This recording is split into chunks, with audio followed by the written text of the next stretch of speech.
Bonjour à tous les amis sportifs. Nouvelle émission de Sport Olympiade. Rappelons ce qu'est Sport Olympiade. C'est une petite chaîne qui monte dans les étages du quartier du 13e arrondissement de Paris.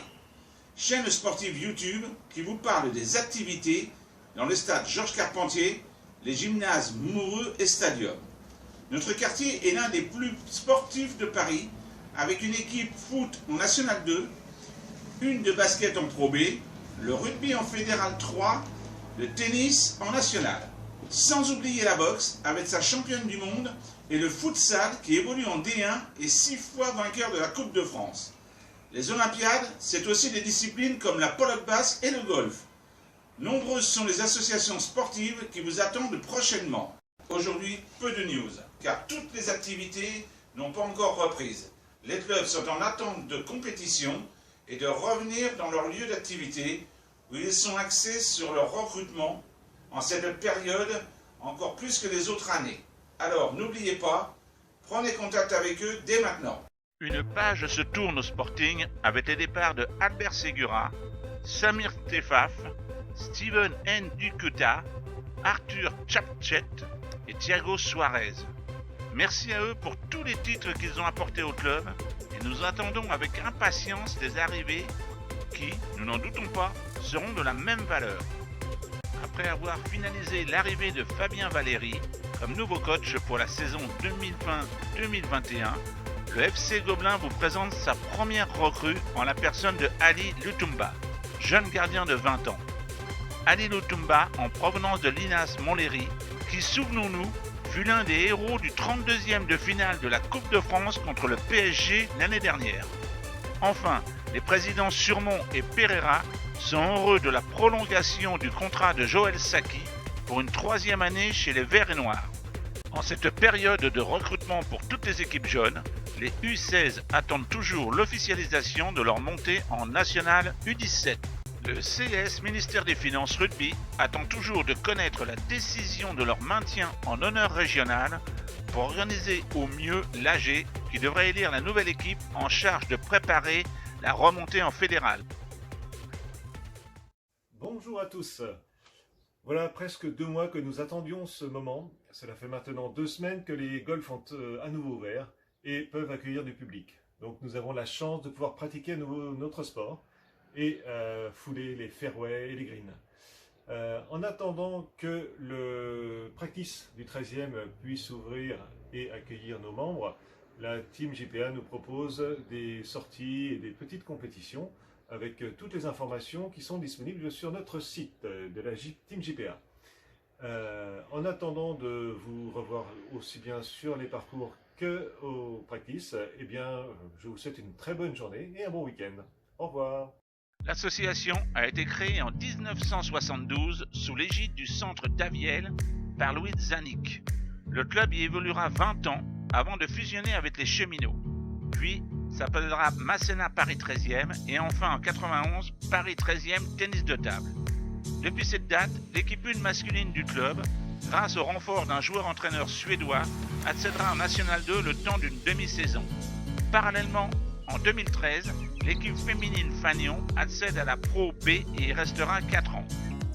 Aujourd'hui, le Paris 13 TT est le plus grand club de tennis de table de Paris avec 200 jeunes. Au total, c'est 20 heures d'entraînement par semaine pour les jeunes entre 5 et 18 ans. La section jeune a donc une large place au sein du club. Parmi eux, certains s'illustrent au niveau départemental, régional, mais aussi national. Notre jeune Alexandra Zou a notamment décroché une médaille de bronze en double au championnat de France. Dans le championnat individuel, Raphaël évolue également au plus haut niveau national. Thomas et Varvara, quant à eux, évoluent en National 2. Les couleurs de Paris sont donc représentées à tous les niveaux, national, régional et départemental.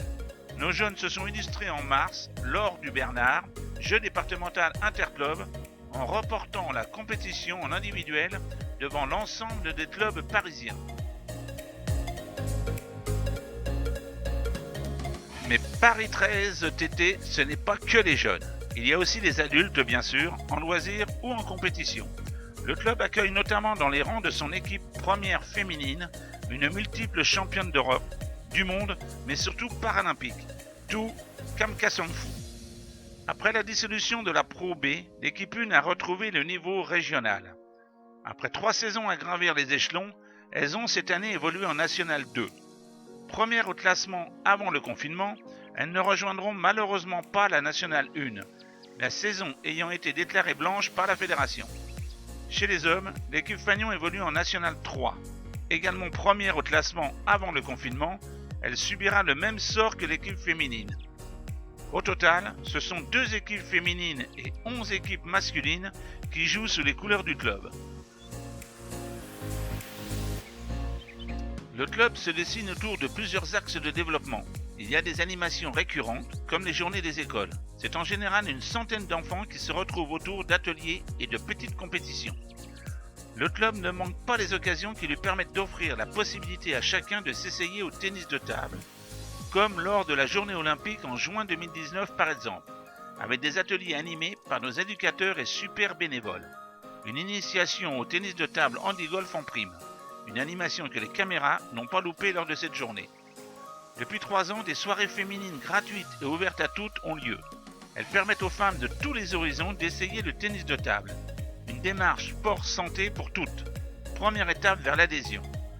Le club a aussi sa section handisport et accueille depuis l'année dernière Guillaume Pedrona, qui vise les JO 2024. Voilà des exemples de projets du Paris 13 tennis de table toujours vers l'avant. Il y en a bien d'autres dans l'espoir de retrouver le chemin du gymnase Carpentier au plus vite.